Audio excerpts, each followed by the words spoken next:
قال الله تبارك وتعالى في القرآن المجيد والفرقان الحميد والكلام القديم إن الله وملائكته يصلون على النبي يا أيها الذين آمنوا صلوا عليه وسلموا تسليما. کوئی زبان بھی خاموش نہ رہے، تمام آبا مل کر ایک مرتبہ درود پاک پڑھیں. السلام علیکم یا سیدی یا رسول اللہ وعلی آلک وصحبک یا سیدی یا حبیب اللہ. السلام علیکم یا سیدی یا نبی اللہ وعلی آلک وصحبک یا سیدی یا خاتم النبیین.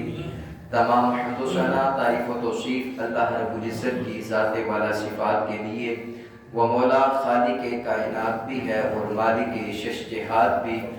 اللہ جل وعلا کی حمد و ثنا کے بعد حضور نبی اکرم شفیع معظم رسول محتشم نبی مکرم اللہ کے پیارے امت کے سہارے رب کے محبوب دار غیوب مالک رقاب امم فخر عرب و عجم والی کون و مکان سیاح لا مقام سید انس و جاں ماہ خوباں شہنشاہ حسینہ تتمہ دورہ سرخیل زہرہ جمالہ جلوہ صبح ازل نور ذات لم یزل باعث تکوین عالم فخر آدم و بنی آدم نیر بطحا رازدار ما اوحا صاحب علم نشرہ معصوم آمینہ احمد مجتبی جناب حضرت محمد مصطفیٰ صلی اللہ علیہ وآلہ وسلم کے حضور ناز پر اپنی عقیدتوں، ارادتوں اور محبتوں کا خراج پیش کرنے کے بعد واجب الاحترام ذوی الاحتشام برادران اسلام، السلام علیکم ورحمۃ اللہ وبرکاتہ.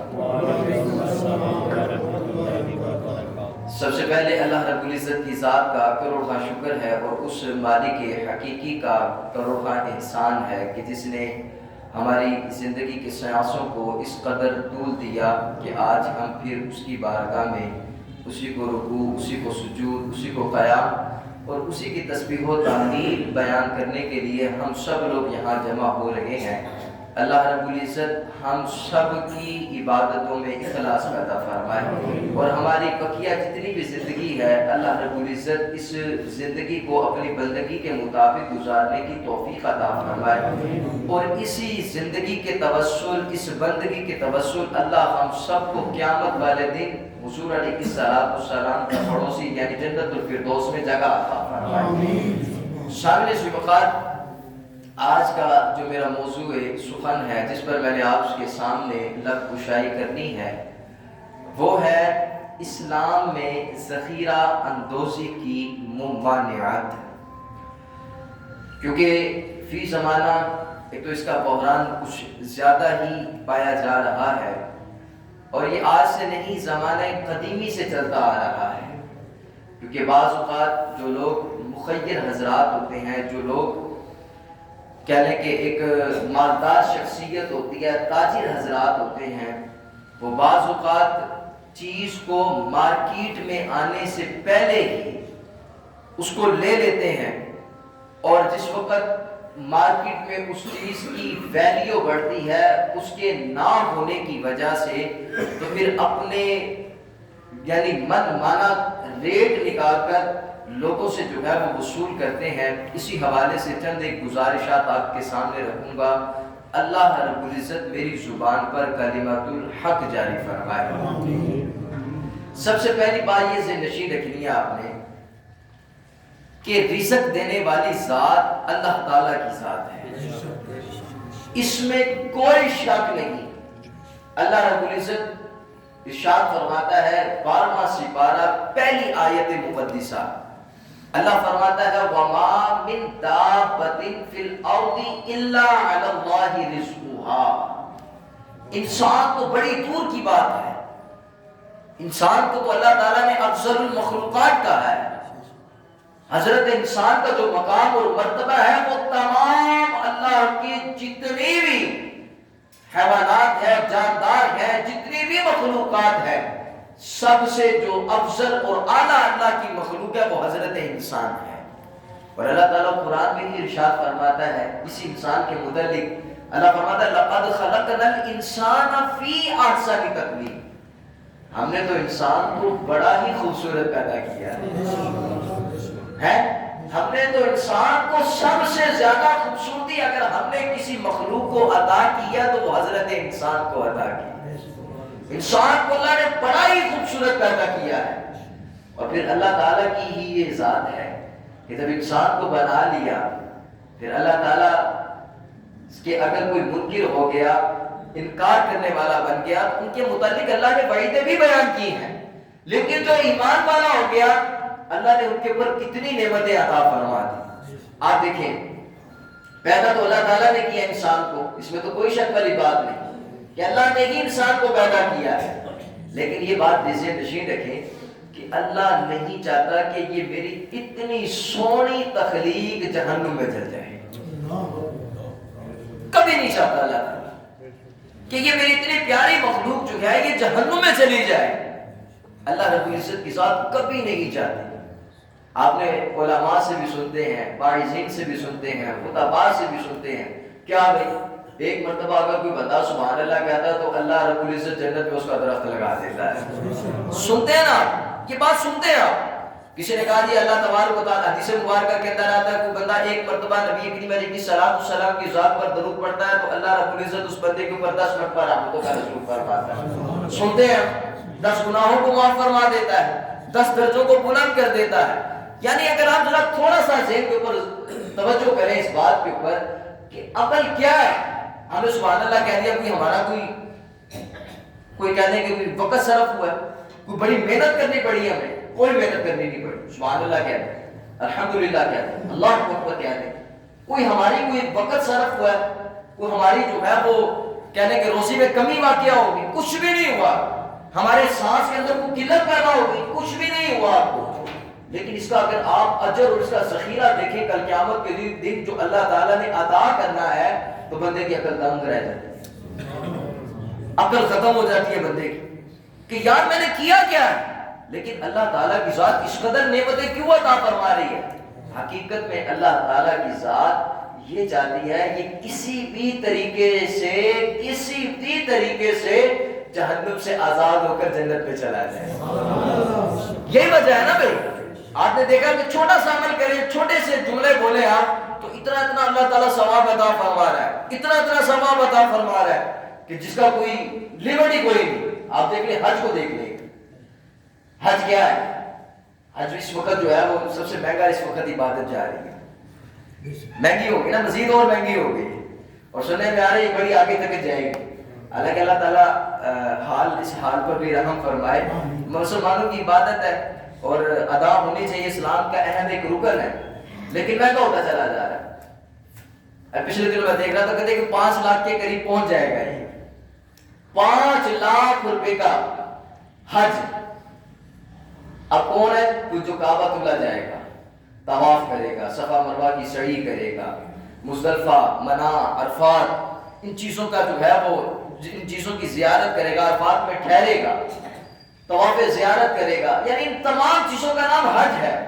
اس نے 5 لاکھ روپے لگا کے جانا ہے, پھر 1 مہینے کی یا جتنا بھی وقت وہاں پہ صرف ہونا اس کی مشقت کو برداشت کرنا ہے کہ نہیں اس طرح. اور پھر اللہ تعالیٰ نے اس کو حج کا ثواب عطا فرمانا ہے. اس طرح ہی ہے. لیکن اللہ نے کتنی سہولتیں عطا فرمائی کہ بندہ کچھ بھی نہ کرے, صبح اٹھے اپنے والدین کے چہرے کو دیکھے,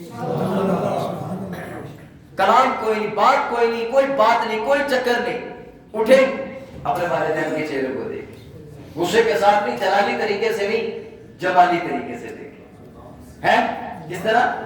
جمالی طریقے سے, خوبصورت انداز سے, محبت والی نگاہوں کے ساتھ دیکھے. وہ جو اتنا ثواب جس حاجی صاحب نے اتنی مشقت برداشت کرنی ہے, پیسہ خرچ کرنا ہے, وقت صرف کرنا ہے, جو اللہ نے اس کو ثواب عطا فرمانا ہے, اللہ نے وہ سارے کا سارا ثواب اس بندے کو عطا فرما دینا جس نے والدین کی زیارت کی. سبحان اللہ. اتنا ہی بالکل. اچھا پھر اس ایک اور بات, پھر حدیث مبارکہ کے اندر آتا ہے وہ حج. یہ تو حج کر کے آتے نا حاجی صاحب, تو حج کرنے کے بعد آ کر پوچھتے حاجی صاحب سے کہ حاجی صاحب تمہارا حج جو ہے وہ اللہ کی بارگاہ میں قبول ہے؟ تو آگے سے حاجی صاحب کیا کہتے ہیں؟ یار پتہ نہیں, یہ تو اللہ کی ذات ہی بہتر جانتی ہے. اپنی طرف سے تو پوری کوشش کیا, شاید ہو سکتا ہے کہ کہیں کسی مقام کے اندر کوئی سستی آ گئی ہو اور نہ جو ہے وہ پوری طریقے سے رکن کو ادا کیا گیا ہو. یہ تو اللہ کی ذات کی بہتر جانتی ہے. لیکن یہاں پر کیا ہے؟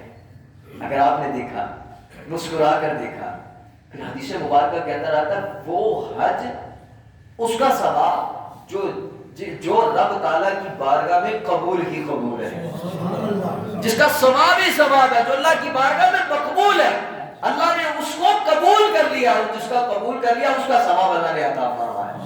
تو آپ یہ دیکھیں، یہ جتنی چیزیں بھی اگر ہمیں نظر آتی ہیں، چھوٹے چھوٹے سے عمل اور اس کے ثواب دیکھے جائے کتنے زیادہ ہیں، یہ کیوں ہے؟ اس کی مین بنیادی وجہ یہ ہے کہ اللہ جو ہے وہ اپنی مخلوق سے بے انتہا پیار کرتا ہے، بے انتہا پیار کرتا ہے۔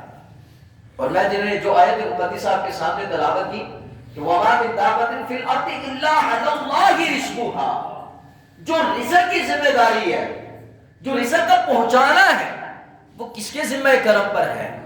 اللہ فرماتا ہے انسان تو بڑی دور کی بات ہے، زمین پر رینگنے والا جو کیڑا ہے نا، کیڑا، اللہ فرماتا ہے اس تک رزق پہنچانا بھی میری ذمہ داری ہے، میں نے اس کو رزق پہنچانا ہے، میں نے اس کو رزق دینا ہے۔ اب ذرا توجہ کریں آپ کہ اللہ نے اس کو رزق عطا کرنا ہے جو زمین پر رینگنے والا کیڑا ہے، تو انسان تو پھر کیا مخلوقات ہے۔ اللہ تو اس بندے کو بھی رزق دیتا ہے جو اس کا نام بھی نہیں دیتا، حقیقت بتا رہا، جس نے کبھی اس کا نام ہی نہیں لیا، لیکن اللہ تو رزق اسے بھی دے، کہ اللہ نے دینا ہے رزق، کوئی نام لے نہ لے، اللہ نے اس کو رزق دینا، اس کو اپنی نعمت دینی ہے۔ کوئی صبح اٹھ کے نماز نہیں پڑھتا تو کبھی یہ نہیں اللہ کہے گا کہ سورج کو کہ اس کی گھر کی طرف روشنی نہیں کرنی، اللہ اس کو بھی روشنی دے رہا ہے، اللہ اسے بھی رزق دے رہا ہے، جو کسی کا نہیں بھی نام لے رہا ہے اللہ اس کو بھی رزق دے رہا ہے۔ حضرت سیدنا ابراہیم علیہ السلام، آپ نے واقعہ تو سنا ہوگا، یہ بڑے مہمان نواز تھے، ہمیشہ کھانا مہمان کے ساتھ کھایا کرتے تھے، بڑے مہمان نواز تھے، کھانا کھاتے ہی مہمان کے ساتھ تھے۔ ایک حدیث مبارکہ کے الفاظ فرمایا جو شخص مہمان کے ساتھ کھانا کھاتا ہے اللہ قیامت کے دن اس کھانے کا حساب نہیں لے گا ہے۔ اور آج ہمارے کیا ہوتا ہے، گھر میں مہمان آ جائے نا ٹینشن پڑ جاتی ہے، لو جائے گا کب یار، وہ کراچی چلے گی نا، جس کے گھر پہ جائیں وہ پہلے یہ پوچھے کب آئے ہو، آج ہی آئے، جانا کب ہے۔ اچھے طریقے سے مجھے یاد ہے کافی دیر پہلے جانا ہوا تو جس کے گھر پہ گیا وہ پہلے یہ پوچھ رہا ہے کب آئے ہو، جی تھوڑی دیر ہوئی، اچھا تو جانا کب ہے، جلدی چلے جائے بس۔ کہنے کا مقصد ہے اب ہمارے گھر مہمان آ جائے ہمارے گھر میں ٹینشن پڑ جاتی ہے، حالانکہ حدیث مبارکہ کے اندر آتا ہے جو مہمان کے ساتھ کھانا کھایا جاتا ہے کل قیامت کے دن اس کا حساب نہیں ہوگا۔ اور ابراہیم علیہ السلام کھانا کھاتے ہی مہمان کے ساتھ تھے، کوئی نہیں بھی ہوتا تھا اسے بلا کر لے آتے اپنے ساتھ بٹھا کر کھانا کھلاتے۔ اور آپ کہتے ہیں ہمارے سالن کے اوپر کسی کی نگاہ نہ پڑ جائے کسی طریقے سے، یہ بھی ایک المیہ ہے۔ تو میں بات بتا رہا تھا آپ کو ابراہیم علیہ السلام کی، ایک دن ایسا ہوا مہمان ہی کوئی نظر نہ آئے، ایک دن گزر گیا، 2 دن گزر گئے، کھانا بھی نہیں کھایا، تیسرا دن ہوا تو ایک بزرگ جا رہا تھا تو ابراہیم علیہ السلام نے خود کو لیا اور کہا آج تو میرا مہمان ہے، تو میرے ساتھ بیٹھ کر کھانا کھائے گا۔ گھر لے کر چلے گئے، جانور ذبح کیا، ہانڈی پکائی، کھانا تیار کیا، کھانا جب سامنے رکھا تو شروع کرنے لگے تو اس بندے نے ایسی روٹی پکڑی اور کھانا شروع کر دیا، آپ نے ہاتھ پکڑ لیا اس کو، کہا تو نے اللہ کا نام نہیں لیا، تو نے تو بسم اللہ الرحمن الرحیم بھی نہیں پڑھی۔ شخص کہنے لگا کہ میں کیوں پڑھوں، میں تو مسلمان ہی نہیں، میں تو مانتا ہی نہیں ہوں اللہ کو۔ ذرا توجہ کرنے والی بات ہے، میں تو مانتا نہیں ہوں اللہ کو، بھائی میں کیوں پڑھوں بسم اللہ الرحمن الرحیم۔ تو ابراہیم علیہ السلام نے کہا پھر جا میں تجھے کھانا بھی نہیں کھلاتا، میں تجھے کھانا بھی نہیں کھلاتا۔ بندہ اٹھا کہ ٹھیک ہے نہ کھلاؤ، بندہ جانے لگا، فرشتہ آ گیا ابراہیم علیہ السلام کے پاس اور آ کر کہنے لگا اے ابراہیم اس کو کھانے سے کیوں منع کیا؟ اللہ پوچھ رہا ہے آگے سے۔ ابراہیم علیہ السلام نے کہا اس نے اللہ کا نام نہیں لیا لہٰذا میں نے بھی کھانا نہیں کھلانا۔ دیکھیں یہ اللہ سے ایک محبت ہے، اللہ سے پیار ہے، اللہ کو جسے پیار ہوتا ہے نا وہ ہمیشہ اسی کا تذکرہ ہی کرتا ہے۔ ابراہیم علیہ السلام کو اللہ سے بڑا پیار تھا، آپ نے تو اللہ کے نام پر اپنا پورا جو ہے وہ ریوڑ قربان کر دیا، پورا ریوڑ قربان کر دیا، صرف اللہ کے نام سننے کی وجہ سے۔ بکریوں کا ریوڑ، گایوں کا ریوڑ، اونٹوں کا ریوڑ اللہ کی راہ میں قربان کر دیا صرف اللہ کا نام سننے کے لیے۔ تو جو جس بندے کا محبوب ہوتا ہے نا پھر بندہ جو ہے وہ ہمیشہ اسی کا ہی تذکرہ کرتا ہے. تو کریں گے وہ بھی ابراہیم علیہ السلام جو ہوئے. اللہ فرشتے سے کہا کہ اس نے اللہ کا نام لیا میں سے کو کھانا کھلاؤں. فرشتے نے کہا کہ اللہ فرماتا ہے اس کی عمر کتنی ہوگی؟ آج اس کی عمر تقریباً 70-80 سال تو ہوگی. اس کی عمر جو آثار نظر آتے ہیں بعض اوقات عمر کے انسان کے چہرے پر حیا ہوتے ہیں کہ یار اس کی عمر کم سے کم اتنی تو ضرور ہوگی. اللہ رب العزت کے اس فرشتے نے کہا کہ اللہ فرماتا ہے اس نے 70-80 سال ایک مرتبہ بھی میرا نام نہیں لیا لیکن میں نے ایک مرتبہ بھی اس بندے کا رزق نہیں بند کیا. میں 70-80 سال سے صرف متواتر غذا دے رہا ہوں. کبھی یہ نہیں ہوا کہ یہ بندہ کوئی فاقہ کشی کا شکار ہوا. میرا نام نہیں لیتا یہ لیکن میں رزق ضرور دیتا ہوں اس کو. تو پتہ چلا کہ اللہ رب العزت کی ذات جو ہے وہ رازق ہے. رزق دینا یہ رب ذوالجلال کی جو ہے وہ ذمہ کرم پر ہے. آپ ذرا مجھے ایک اندازہ لگائیں اس بات کے اوپر کہ رزق کس نے دینا ہے جی؟ اللہ تعالیٰ نے. یہ اس کی ذمہ داری ہے. وہ دے گا رزق. جب اس نے دنیا میں بھیجا ہے ابھی تو ہم ماں کے پیٹ میں صرف 4 مہینے کے تھے. اللہ نے فرشتے کو بلا کر سارا کچھ لکھ کر دے دیا ہے. اس کی عمر کتنی ہوگی, اس نے کھانا کتنا کھانا ہے, اس کو موت کب واقع ہوگی, اس کی شادی کتنی ہوگی, سارا کچھ لکھ کر اللہ تعالیٰ نے جو ہے وہ پہلے ہی محفوظ کر لیا ہے. ابھی تو آپ دنیا میں آئے ہی نہیں, اللہ نے تمہارے رزق کی ذمہ داری پہلے ہی لکھی. اس بندے نے اتنا رزق کھانا ہے اور اتنا رزق جو ہے یہ اس دنیا میں کھائے گا, یہ اللہ نے لکھ دیا ہوا ہے. حدیث مبارکہ میں کہ بندہ جو ہے وہ ابھی 4 مہینے کا نہیں ہوتا تو فرشتہ آ کے یہ ساری چیزیں اس بندے کے متعلق لکھ کر چلا جاتا ہے. اللہ نے دینا ہی رزق ہے. لیکن جب اللہ نے رزق دینا ہے, اللہ نے نعمتیں دینی ہے, جیسے جیسے انسان کی تعداد بڑھتی چلی جا رہی ہے نا اس طرح رزق بھی بڑھتا چلا جا رہا ہے. آپ آج سے پہلے چلے جائیں, اگر انسان تھوڑے تھے نا تو تھوڑی سی زمین کے اوپر اتنی ہی کاشتکاری ہوتی تھی کہ جتنے لوگوں کی ضروریات کو پورا ہو جائے. آج زمانہ تبدیل ہو گیا, افراد زیادہ ہو گئی, تعداد بڑھ گئی, اب اتنی ہی زمین ہے لیکن اللہ نے ایسے ذرائع پیدا کر دیے کہ اس کے اندر سے کئی گنا زیادہ جو ہے وہ غلہ جو ہے وہ نکل رہا ہے. یعنی ہر بندے کی ضرورت پوری ہو رہی ہے. تو یہ اللہ کی ذمہ داری ہے کہ اللہ جو ہے وہ اپنی مخلوق تک رزق پہنچاتا ہی پہنچاتا ہے. لیکن مخلوق میں سے بھی بعض ایسے افراد ہوتے ہیں جو ذخیرہ اندوزی کرتے ہیں, مال کو جمع کر لیتے ہیں, مال کو اپنے پاس رکھ لیتے ہیں, مالدار ہوتے ہیں, تاجر حضرات ہوتے ہیں, پہلے کی خرید کر غلہ اپنے پاس رکھ لیتے ہیں, اپنے من کا ریٹ نکالتے ہیں. اس چیز کے متعلق نبی کریم علیہ السلام نے مذمت بیان کی ہے. فرمایا کہ آقا کریم علیہ السلام نے جس بندے نے غلہ روکا, اناج روکا, جو انسان کی ضروریات زندگی ہے, آٹا ہو گیا, گھی ہو گیا, یہ ضروریات زندگی میں شامل ہے. اس کا بحران پیدا کر دینا, اسے روک دینا, بالکل مارکیٹ میں آنے نہ دینا, اور اگر مارکیٹ میں لانا تو اپنے من کا ریٹ نکالنا. السلام نے فرمایا جو بندہ غلے کو 40 دن تک روکے, حدیث مبارکہ میں ہے, اللہ رب العزت اس بندے کو جزا اور افلاس میں مبتلا کر دیتا ہے. جزا کسے کہتے ہیں؟ یعنی جو ایسے لوگ ہوتے ہیں نا اللہ تبارک و تعالیٰ انہیں کوڑ میں مبتلا کر دیتا ہے.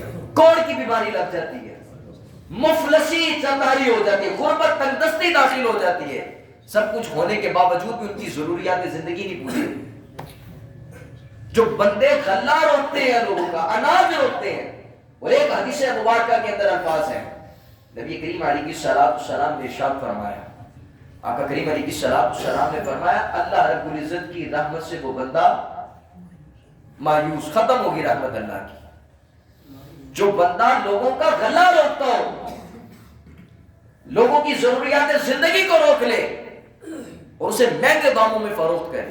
حالانکہ آپ دیکھیں بیع اور مشتری, خرید و فروخت, نبی کریم علیہ السلام کے زمانے کے اندر دیہات میں سے لوگ جو ہے وہ سامان, دیہاتوں میں بہت سی ایسی چیزیں ہوتی ہیں کہ وہ شہروں میں آ کر فروخت ہوتی ہیں. کئی ایسے لوگ تھے کہ جنہوں نے شہر میں بھی آنے ہی نہیں دیا, دیہات میں پہنچ کر اس کی قیمت لے لی. اس بندے کو پتہ ہی نہیں کہ شہر میں جو میری چیز ہے اس کی قیمت کیا ہے, اس کی قیمت کیا ہے شہر کے اندر. پہلے کے لوگ چلے گئے وہاں پر خرید کر لے آئے. نبی کریم علیہ السلام نے اس بیع کو بیع فاسد قرار دیا ہے. یہ بیع نہیں ہے بیع, کیونکہ مشتری کو علم ہی نہیں ہے کہ اس کی قیمت کیا ہے. اس بیع سے بھی منع فرمایا آقا کریم علیہ السلام نے. تو ایسے جو افراد ہوتے ہیں جو غلے کو روک لیتے ہیں، مارکیٹ میں آنے نہیں دیتے، یا اس میں بڑی ذمہ داری حکومت وقت کی بھی ہونی چاہیے کہ وہ ان کی پیروی کرے، ایسے لوگوں کے خلاف کریک ڈاؤن کرے فوری طور پر. لوگوں کا ایک توڑا جو ہے وہ 700-800 روپے کا کلو 1100-1100 روپے کا لیا، لوگوں نے مجبوری میں لیا. بھائی نہیں کھائیں گے تو جائیں گے کہاں؟ بھائی نہیں کھائیں گے تو کہاں جائیں گے؟ وہ یہ تو ضروریات زندگی میں شامل ہے، 3 وقت روٹی کھانی ہے انسان نے. لیکن حال سامنے سے وقار کیا ہے ہمارے لوگوں کا کہ لوگ مجبور لوگوں کا فائدہ اٹھاتے ہیں. اور ہمارا زمانہ دیکھ لیں، پتہ ہوتا ہے کہ یہ چیز 1 لاکھ روپے کی ہے اور یہ مجبور ہے، اس نے بیچنی ہے کیونکہ اس کے اوپر مجبوری طاری ہو چکی ہے. ہم کہتے ہیں اب تو اس کا ریٹ 40,000 روپے دیں گے، یعنی اس کی مجبوری کا فائدہ اٹھاتے ہیں. نبی کریم علیہ السلام نے فرمایا کسی مجبور بندے کا فائدہ نہیں اٹھانا چاہیے، مجبوری کا فائدہ نہیں اٹھانا چاہیے. اور ہم لوگ جو ہے اس بارے میں ذرا سا بھی خیال نہیں کرتے. ہم چاہتے ہیں کہ بس ہمارے پاس آدھے جوان ہیں، ہم جمع کر لیں، ہمارے پاس جو ہے وہ مال و دولت اکٹھا ہو جائے، اور پتہ نہیں چلتا کب حضرت کی جو ہے وہ ہوا خارج ہوگی، کب اس دنیا سے چلے گئے پتہ بھی نہیں چلا. جن کے لیے کمایا ہوتا ہے پھر وہ کیسے اجاڑتے ہیں، وہ پھر آپ بھی دیکھتے ہیں اور ہم لوگ بھی دیکھتے ہیں. تو بندے کو کم سے کم اتنا ہی کمانا چاہیے، اتنا ہی اپنے ذہن میں رکھنا چاہیے کہ میری ذات کی وجہ سے لوگوں کو تکلیف میں مبتلا نہیں ہونا چاہیے. میں تو یہ زمانہ دیکھ رہا ہوں، لوگ اولا یہ بات تو چلے میں کر ہی دیتا ہوں کہ جیسے بندے کے اعمال ہوتے ہیں ویسے حکمران ہوتے ہیں، اس میں تو کوئی شک والی بات نہیں. جیسے ہمارے اعمال ہیں ویسے ہی حکمران اپر مسلط ہوں گے. اگر ان لوگوں کے اوپر اچھے حکمران ہیں تو ان کی رعایا بھی بڑی نیک ہوا کرتی تھی، بڑی پابندی اور صلاحت اور حرام و حلال کی تمیز کیا کرتی تھی. لیکن جو ہمارے حالات ہیں، کہتے ہیں جس کا جہاں داؤ لگتا ہے نا وہ کمی نہیں کرتا، جس کا جہاں داؤ لگتا ہے وہ کمی نہیں کرتا. آپ کہیں کہ وزیر اعظم صاحب کرتے ہیں یا صدر صاحب کرتے ہیں، اگر آپ کو یہ موقع مل جائے تو آپ سب سے بڑے ہیں. امام غزالی رحمۃ اللہ تعالی علیہ فرماتے ہیں کہ لوگ کہتے ہیں نا فرعون بڑا ظالم تھا، تو فرعون کے پاس اختیارات تھے، اس کے پاس حکومت تھی، وہ ظالم بن گیا. کہا اگر یہ اختیارات تمہارے اندر آ جائے تو تم فرعون سے بڑے فرعون بن جاؤ گے. یہ حقیقت ہے. ہمارے پاس اختیارات نہیں، ہمارا جہاں داؤ لگتا ہے ہم وہاں پر ضرور لگا دیتے ہیں. نہیں لگاتے ہیں جہاں پہ داؤ لگتا ہو. ہم کہتے ہیں بس یہاں سے آنا چاہیے، بس چاہے وہ جھوٹ بول کر، فریب کر دھوکہ دہی کے ساتھ ہم مال حاصل کر لیتے ہیں. ہماری یہاں تک اپروچ ہے، بڑوں کی بڑوں تک اپروچ ہے، وہ زیادہ کما لیتے ہیں. جو ہماری اپروچ ہے ہم بھی کمی نہیں کرتے.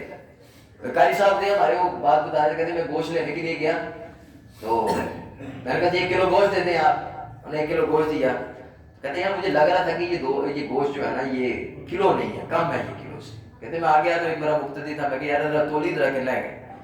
کہتے تولا تو وہ 3 پاؤ کے قریب تھا. کہتے میں بڑا حیران ہوا یہ 3 پاؤ. تو میں اس کے بعد واپس گیا، میں نے دیکھا نہیں کھوجی ساڈا بٹا کلو والا بٹا ہے، یعنی بٹا ہی ایسا بنوایا ہوا کہ جو 3 پائیا کا ہو، لکھا اوپر 1 kg. یعنی جس کا جہاں داؤ لگتا ہے وہ کمی نہیں کرتا. آپ یہ دیکھ لیں آپ کے اندر کتنی ایمانداری ہے. دکانوں پر بیٹھتے ہیں. ایک شخص تھا، عربی شخص تھا، اس نے اپنے بیٹے کو دکان پر بٹھایا اور اس نے کہا کہ بیٹا یہ جو کپڑا ہے یہ 10 درہم کا ہے، یہ کپڑا 4 درہم کا ہے. تو میں آ رہا ہوں، اگر آپ سے کوئی گاہک لینے آئے تو آپ نے اسے بتا دینا.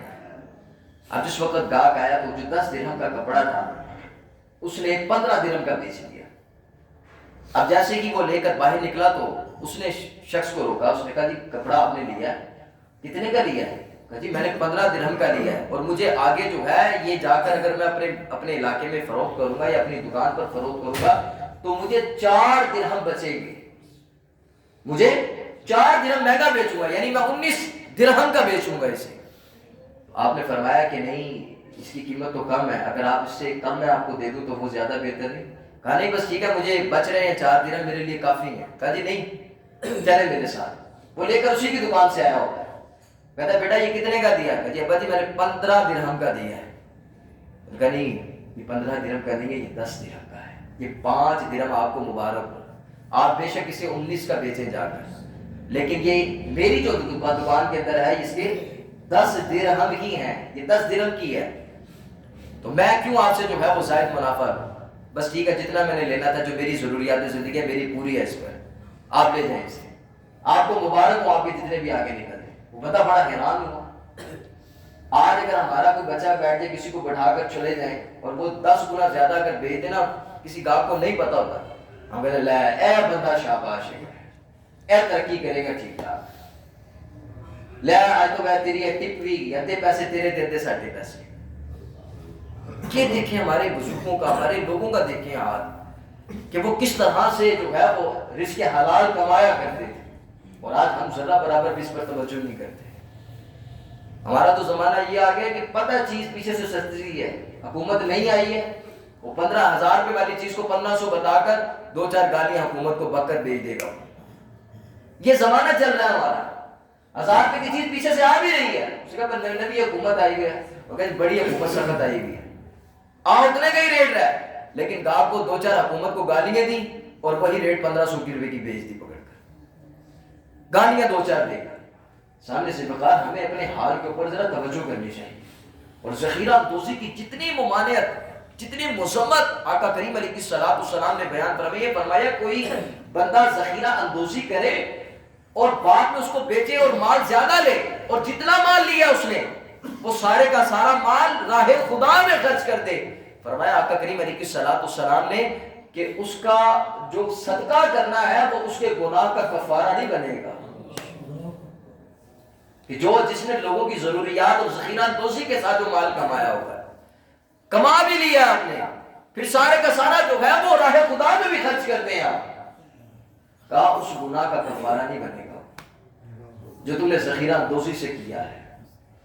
سامنے سے بقار اللہ کی بارگاہ میں دعا ہے کہ اللہ میں صحیح طریقے سے عمل کرنے کی توفیق عطا، دھوکہ دہی سے محفوظ فرمائے، رزق حلال کھائیں، ستھرا کھائیں، پتہ نہیں زندگی کتنی اور کتنی نہیں ہے۔ ویسے بھی ہمارے جو زمانے کے اندر ویسے بھی عمر کا کوئی تعین ہی نہیں ہے، آپ کہہ لینا کوئی 70 سال بعد جا رہا ہو، 80 سال بعد جا رہا ہو، نہیں، نوجوان ہیں، ینگ ہوتے ہیں، 18 سال عمریں ہوتی ہیں، ہارٹ اٹیک ہو جاتے ہیں۔ حقیقت بتا رہا ہوں، یہ ہے کہ نہیں ہمارے زمانے، آپ حیران ہو جائیں، 10 سال 11 سال 15 سال بچوں کو شوگریں ہو رہی ہیں، یعنی کوئی بھی پتہ نہیں ہے کہ کسی وقت انسان اس دنیا سے چلا جائے، لیکن ہمیں جو ہے وہ فوکس کرنی چاہیے آخرت، ہمارے اس عمل سے ہماری اخروی زندگی بہتر ہو جائے۔ یہ زندگی کا تو پتہ کوئی نہیں نا، لیکن وہ زندگی تو ایسی زندگی ہے جو ختم ہونے والی ہی نہیں، جو ختم ہی نہیں ہو سکتی وہ زندگی، تو ہمیں تو ہمیشہ جو ہے وہ اسی زندگی کی طرف اپنی توجہ رکھنی چاہیے۔ اللہ رب العزت ہمیں عمل کرنے کی توفیق عطا فرمائے۔